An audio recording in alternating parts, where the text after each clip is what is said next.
Hi everybody, and welcome back to good old school. It's into spring break and beginning of the balance of the semester. We've only got 6 weeks left, so this is going to rage through here pretty quickly.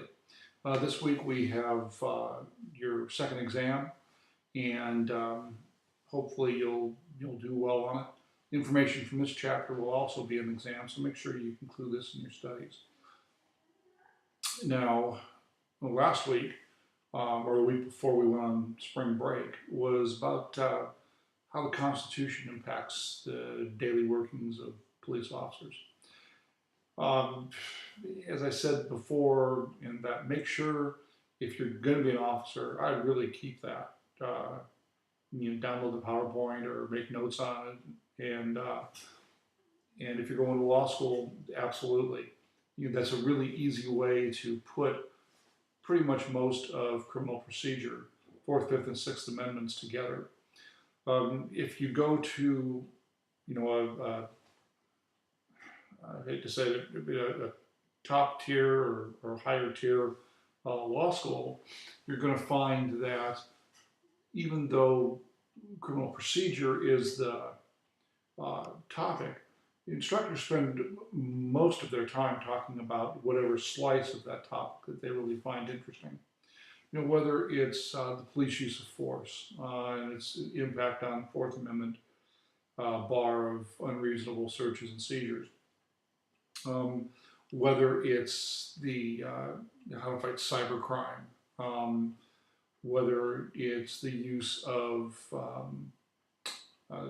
the social media and cell phones and computers, and how the Fourth Amendment, sometimes it'll be about that, other times it'll be more about what they think that things should be. So what I've given you is a really easy, quick outline to branch off your cases and understand what criminal procedure is about. So I'd suggest you take that. I'm reviewing your essays for the week, and I'm finding a few things on it. As I go over this, if you get some marks you don't understand, look back at this video. It might be a little helpful. So the first thing is that I wanted you to read the case. I actually wanted you to read both cases. I wanted you to read Terry, and I also wanted you to read Floyd. When an instructor posts that, make sure that it's not going to be somebody like me that's going to want you to have looked at it and make sure you understand it. I'm seeing a lot of people that don't really understand either case. It's clear they haven't read it and they've used some other resource to get information on the case. But breaking it down, what Terry tells us is that the police can make a stop for investigative purposes when they have reasonable suspicion that a person is involved in criminal conduct. They use the words of the court. Reasonable suspicion of criminal conduct is occurring or about to occur, and that person is somehow involved. Remember, the last part's just as important, that last part of the phrase, the person is somehow involved. The second half of Terry is the Terry search. And a search can be done for weapons with articulable suspicion that the person is armed or dangerous.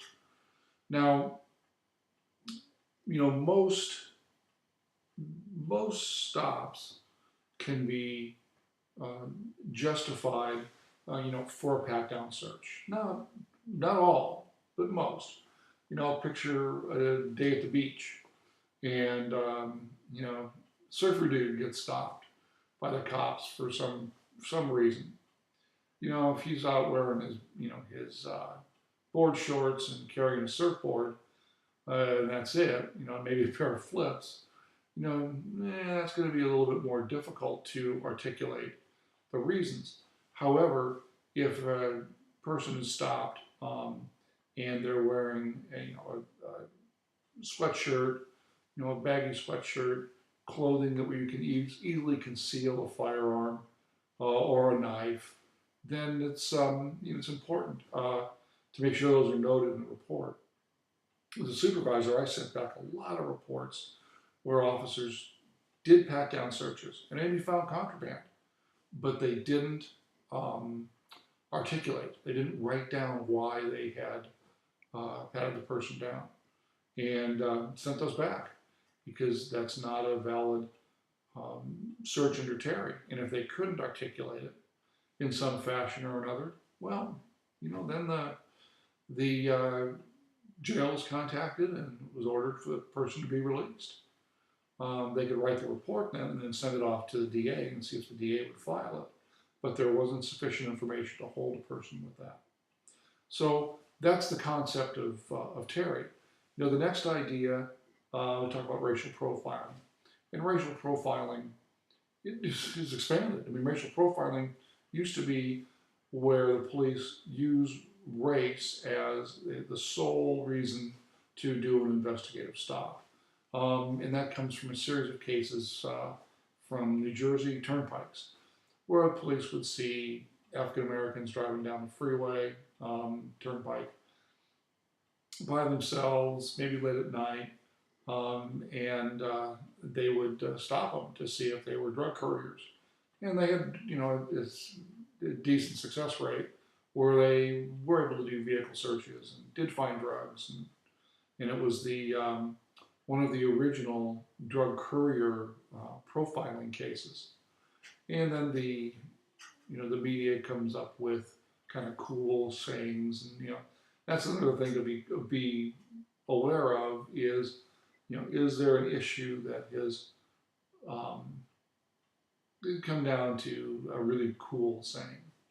I'm not, it's in this case it was D or BWI or DWB, driving while black. Sorry, DWB, driving while black.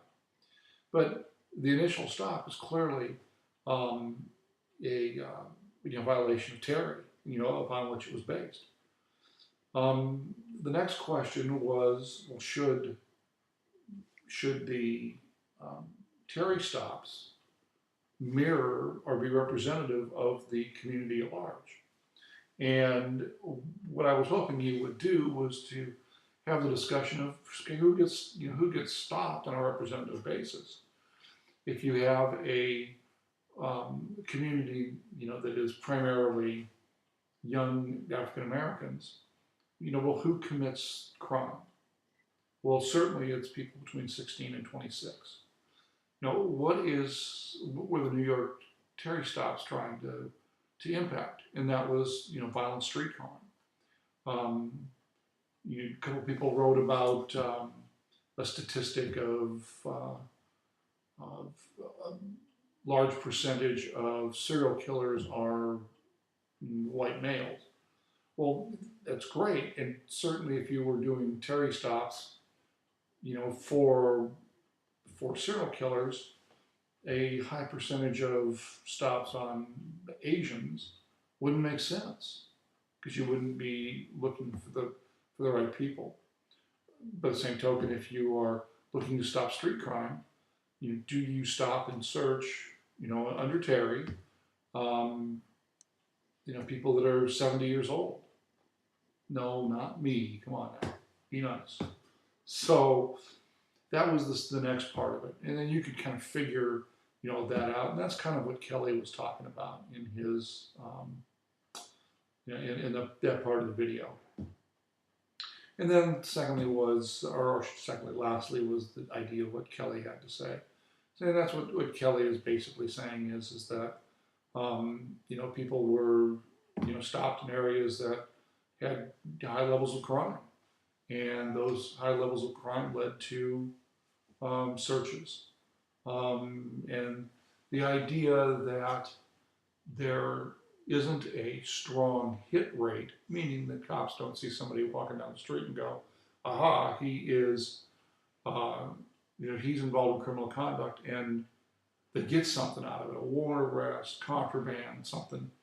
6%, when you think about all of the crimes that could occur, and then even street crimes, where there's no weapon, no contraband, person is not going to say, okay, you got me. I was walking down the street here and I was hoping I would find, a drunk guy laying on the ground with $100 bill sticking out of his pocket. Now, people aren't going to do that. If you get into law enforcement, you'll find that a vast majority of people will lie to you even when the truth would get them out of trouble. So that 6% hit rate, although it sounds ridiculously small, what's the impact? A few of you I've sent a comment back was you were talking about that, or most people are kind of just glossing over that idea, and suggesting that if you know how some instructors are, they go insane if your cell phone goes off in their class. So if instructors were to stand at the door and everybody had to pull out their cell phone and show that it was off before they went into class, and then once it was off, if somebody turned it back on so they could look at their text messages or cat videos or whatever, and then it went off again, or if it went off at that time, the phone was taken directly to the department chair, and the student had to explain to the chair why their phone was going off in Dr. Gibbs's class. So as you work through that, of course, the idea is, as you sit in a classroom right now of 40 people, probably 10 have their cell phones on, and maybe even as high as 10 are at some point in time in class looking at the phone for something other than a school-related or class-related issue. So you institute the policy that I suggested, that's going to drop dramatically. And then you start sending people to the chair's office, it's going to drop even more to maybe a near zero. Well, if people know that they're going to be walking down the street, and there's a good chance that if they're out at certain times of the day or night, and acting in manners that rise to the suspicion of the cops, they're going to get stopped. Perhaps they will leave weapons and contraband at home, and we'll think of other ways for criminal conduct. And that's the concept behind what Kelly was talking about. Somebody mentioned Bratton's suggestion that he was left with quite a mess because of the stop and frisk or Terry stop policy. Well, and you have to understand what the context is. Bratton's talking about the political mess. He has to try to justify or to change how the police department's working and being perceived, because that was probably part of what his charge was when he took the police department back over as commissioner. Bratton will talk a little bit about him in community policing a little bit later in the semester. But Bratton's a good guy if you're studying policing. A good guy to take a look at because he's had some significant impact. So let's talk about detectives. The first thing is many people in this course and those who study policing and they want to go into police work are saying to themselves, I would be such a rockin' detective. It wouldn't even be fun. I would be so good, and that's what I want to be. Well, the truth of the matter is, you don't go to the academy, you don't get hired, go through the academy, graduate on Friday, party all weekend, and walk in the detective bureau at 9 o'clock on Monday morning and get handed a stack of homicides by the detective sergeant because they are so happy to have your help there to solve them. It's just not how it works. You can expect, if you go to a sheriff's department, to spend at least some period of time in the custody environment, work in the jails. And the jails are really, for cops, are really good because it teaches you about crooks and how to interact with crooks and how manipulative they can be, and how they are much less there to serve their time and move on as to figure out some other scheme while they're in custody. So the custody environment's really good. But then once you leave custody, generally, unless you're working maybe jail crimes, you're going to have to go work patrol for a period of time. And that's to prove your skills as an investigator. So that's on the sheriff's side. Working for a police department, I mean, I can just about guarantee that you will go work patrol. In some agencies, it can be a decade that you work patrol before you get an opportunity to go into other areas of the department. And that's because you have people that are more senior to you that are working harder, or not necessarily harder, but as hard as you are. So keep that in mind. When we look about the history of the detective, you know, the first thing we really saw in Western culture, Western detectives, were the thief catchers. And in the late 1700s, I'm reading a book now which is set in the Napoleonic Wars, 1805, 1810, somewhere in there. And it's about a British naval captain. And he ends up getting arrested behind some political scheme. And his benefactors employ a thief catcher, someone from Bow Street Runners, or a former employee of Bow Street Runners, to go out and try to find people that set this guy up. So Bow Street Runners, you know, they came in because of the abject corruption of the thief catchers.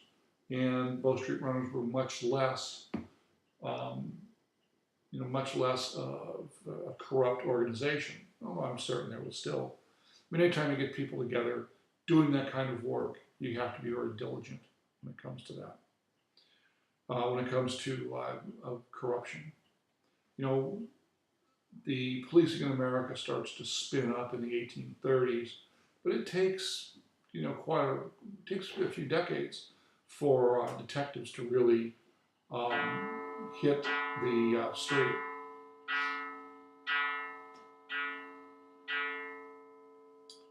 And become a professional operation. So let's talk a little bit about investigation itself. A detective walks in Monday morning, and he goes into the detective bureau, perhaps to his desk, and there are maybe however many people in the police department, 10 to 15%, are assigned to detectives. That detective then finds cases that have come through over the past few days that have gone to the detective sergeant. The detective sergeant reads the case and then assigns them out with maybe some notes on things to follow up on. Detective then takes the cases, and based on the coding from the detective sergeant, will then read the case and start to do follow-up if any follow-up is necessary. And there may not be any. You know, someone may have walked out to their car after parking it the night before, and they find the window smashed, and the computer that they purchased at Apple the night before and left it on the seat is now gone.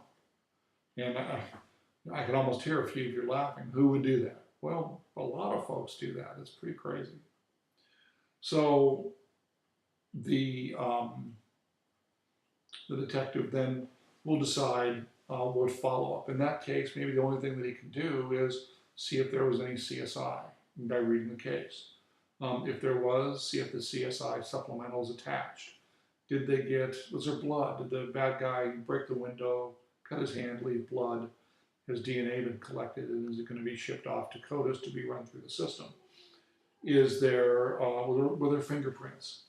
From CSI, but assuming that there's no fingerprints, no witnesses, the only other thing that you have now is the laptop. Hopefully the person still has the ability to get the serial number, and then the serial number can be entered in the stolen property system. To often linger there with no hits on it. So on that case, let's say that the detective, or we'll change the facts slightly, and the victim happens to look out his window just before or as the crime's occurring and sees it's his 19-year-old neighbor. So tells the police go over, knock on the door, the responding officers, and they make an arrest. Well, that case can be considered cleared. And it's going to be cleared other because it was cleared by patrol and not the detective. But the detective may see some similarities. Time of day, location, general area, maybe type of vehicle, the property taken, or how the property was discovered, that is interesting to him. And the detective may go down to the jail, assuming the person's still in custody and hasn't made bail, and sit down with him and do a Miranda interview and see if he can, if he wants to talk about the theft that he's in custody for, and if he wants to talk about other thefts he's committed. So let's say the guy says, he makes a deal and he says, well, you don't prosecute me, I'll tell you about 10 others. Well, the detective can then go back, try to match those cases up, and if he can, then he's got 10 cleared cases out of this one arrestee that was made by patrol. And they come in cleared arrest, categories cleared arrest, cleared exceptional, cleared others. Exceptional is when I was doing that kind of stuff, I probably had, I'm going to say, 10 guys that died, suspects that died prior to trial, and they made, and I was able to clear cases behind them. The other cleared exceptional is, where you clear it by MO. So that's a pretty common MO, break a window, steal something off the seat of a car. But that may be applied to clearing, there would be 30 in your file. What we have is detectives have caseload. And that caseload is all the cases that are assigned to them. But of those cases that are assigned to them, only a small amount have factors that may lead to the case being solved. So much of the time, especially if you're talking about property crimes, what the detective is doing is merely keeping track of his paperwork with no real chance of being able to solve a particular case. And that is the nominal caseload. The actual caseload is how many cases that they have that they're actively working and that they actually have a chance of doing something with. One of the things that came from the studies of policing in the 90s came from the RAND study. Be aware of the RAND study on investigation. But one of the things that came from the RAND study is that you can categorize solvability factors. And some agencies, not all, I had a heck of a time trying to get this started in my agency, but I couldn't. And I don't quite know why, but is a sheet of paper that goes to that gets attached to the report, and it's filled out by the officer. Were there witnesses? Is there a suspect vehicle? Is there a suspect description? Is the suspect known? Is the property serialized? Is there physical evidence? Was potential DNA evidence taken? Were there fingerprints taken? A whole series of things, and each one gets a point value. And in the one column, you add up all the points. Under the RAND approach, if a case reaches 10 points, then it is a case that detectives should have for follow-up, because there's a good potential that it's going to be solved. So,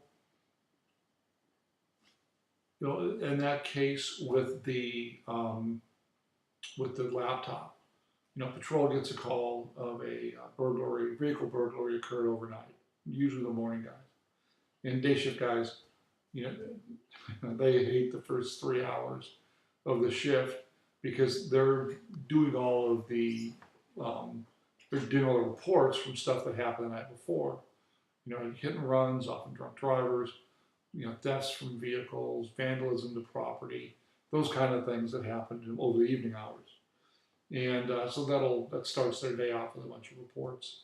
And sometimes we get a person that cuts a path like Sherman through Atlanta and does a whole bunch of crimes in one night. And when that happens, then there's a whole ton of reports to write. Maybe they'll break into 10 businesses all in the same strip mall. With the reports are going to be very similar. Back in the day when you had to handwrite them, well, that was tough. Before computers and the ability to, dare I say, make sure nobody's listening, before cut and paste came along and you could write one report and then cut and paste paragraphs. So, officer at the scene, one of the things they forget here is no matter what time of day it is, day and night, how cold or fresh the call is, the first thing the officer has to do that he arrives on the scene is make sure the scene's safe. Santa Ana, several years ago, guy gets a report of a residential burglary occurred from 6 in the morning till 8 at night. So it's pretty obvious it's a cold burglary. Talks to the victim. Victim says, "No, I walked to the front door, saw that it had been kicked in, so I didn't go in."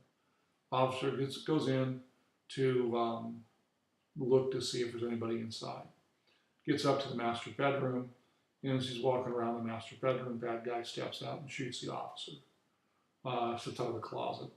Well, it didn't occur at 8 in the morning. It occurred at 8:50 in the evening, right before the victim got home, and the suspect hid in the closet. So, with that in mind, got to make sure the scene's safe. And then I guess it brings another point up for patrol ops, but again, patrol guys, when you're doing building searches or area searches, you're not looking to make sure that there's nobody there. You're looking to find the guy that's in the building. You're looking to find the bad guy.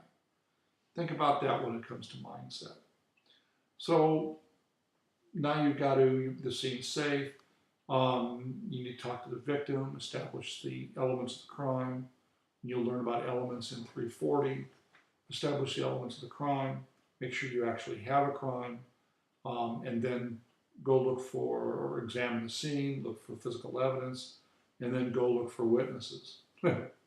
And people make mistakes. And of course, in 32 years, I never made a mistake. But I had one residential burglary where I spent a ton of time inside, taking the information from the people, identifying the property, making detailed lists. And the CSI officer, who was a really good guy, much older than your absolutely incredibly young professor, but he gets there and I tell him, okay, this is what I'd like to see. This is what I'd like to have you do. Blah, blah, blah. So he goes out and he does, as I'm taking the report, and I've been there an hour. He checks the perimeter, gives me, yells at me. I go outside and here's all the property laying in the bushes. In the words of my favorite actor, Homer Simpson, dope. And that happens in a lot of cases where you have things, of that nature. So that's the first responding officer. Even on a small scene, a small crime, you got to make sure that the scene is, safe and secure. That you don't have contaminants, people coming in or out. Great example where cops did a great job was a guy and his wife are getting ready to barbecue on a Saturday. Hubby says, "Hey, I'm going to run into the office for an hour. I'll be back. We'll have barbecue, sit down, have a bottle of wine, be good, nice evening." Wife says, "Okay, great." Takes dog out for a walk, takes Fluffy out for a walk. Comes back a little bit later and goes up to the master bedroom, is confronted by a bad guy murders her.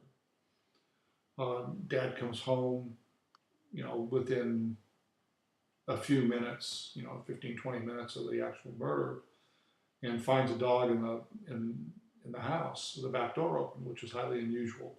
Starts to look through the house and finds his wife upstairs and she's dead. Well, he calls the cops. First guys get there, verify that she's dead, close the door of the master bedroom.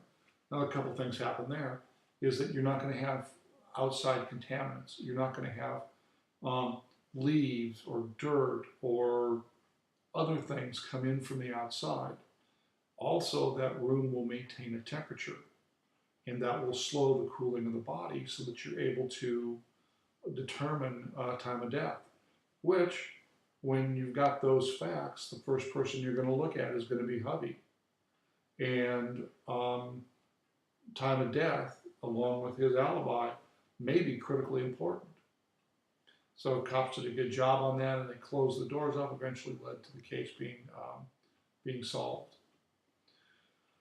So, from that, then you have secondary investigations. And that's going to happen when detectives get the case. And the first thing they're going to do is they're going to go back and look at what the cops did, what the patrol cops did.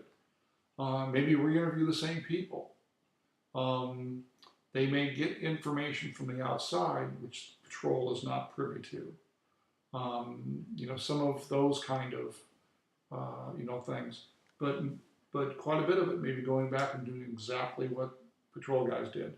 And especially depending upon how the scene changes. So, I should say scene changes, of the gravity of the crime. So a lot of different things are in the PowerPoint, chain of evidence, physical leg. Make sure you spend the time with that. I want you to,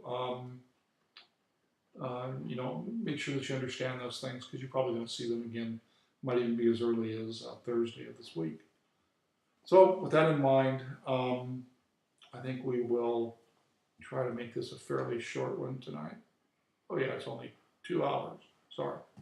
In any event, the next big area of investigation that you can see the Detective Bureau is broken up into several different components.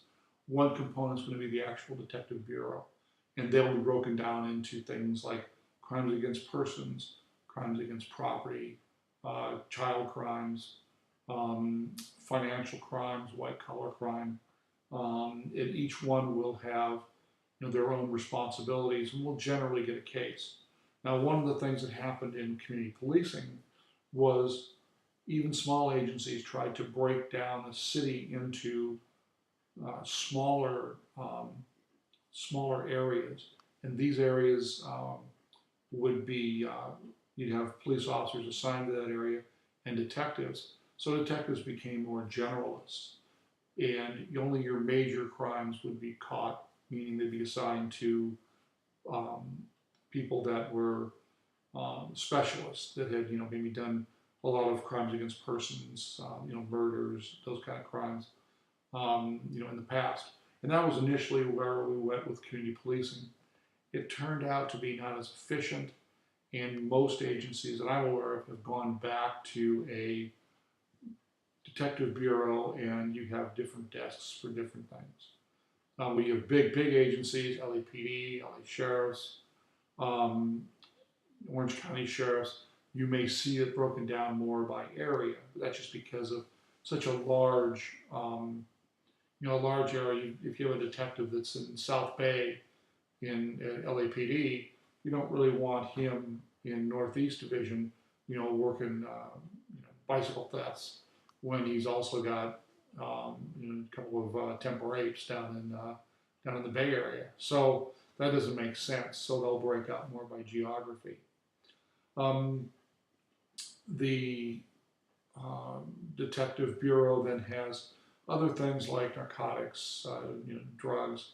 It'd be interesting to see where drugs goes as we, as a society, continue to include more drugs recreationally. I don't know what the answer to that is. Um, but is marijuana the camel's nose under the tent, or is the whole camel already in the tent and we won't see much more expansion? If we do, if the war on drugs is not or goes away, you could very well see a smaller amount of people in that. The next issue you have is intelligence, and sometimes that's with used to be called V&I, vice narcotics intelligence, and you'd have somebody that would be assigned. That's a pretty tough deal because you've read a little bit about J. Edgar Hoover and the FBI, and one of the criticisms of the FBI under Hoover was that it became really involved in the political process. Where have I heard that before recently? Oh well. That the FBI became involved in the political process. Well, intelligence does the same thing. People call up and go, hey, Joe Smith, I know he's thinking about running for council, but, did you know that he has child pornography on his computer? And I got to tell you,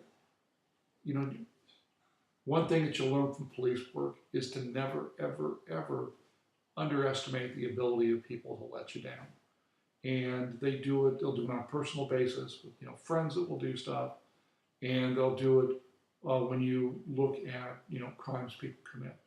And you just shake your head and things you hear. We'll talk a little bit more about that later when we talk about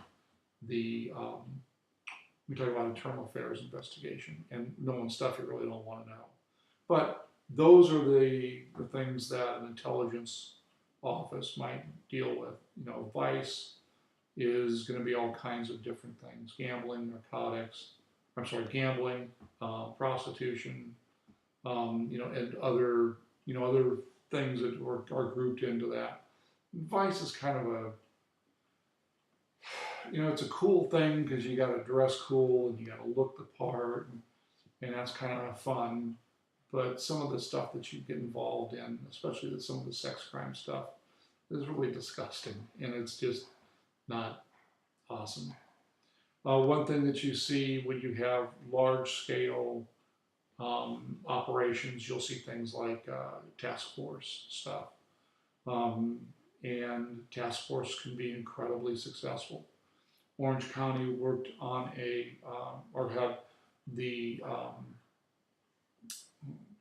had a task force on narcotics and worked with the feds.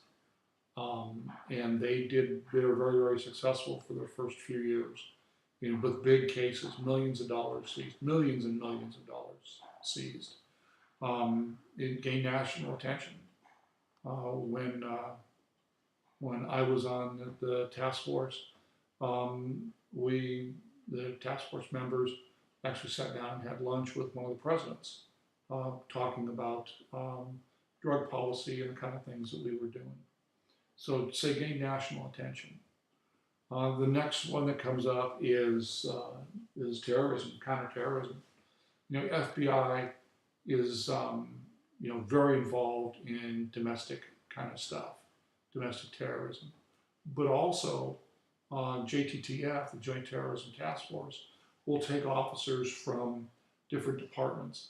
Now, what happens though is this linkage blindness that we talked about is the feds will take cases that have some potential to pan out, and the local guys that are working JTTF will often get cases that just need to be investigated and then put away, just made to go away.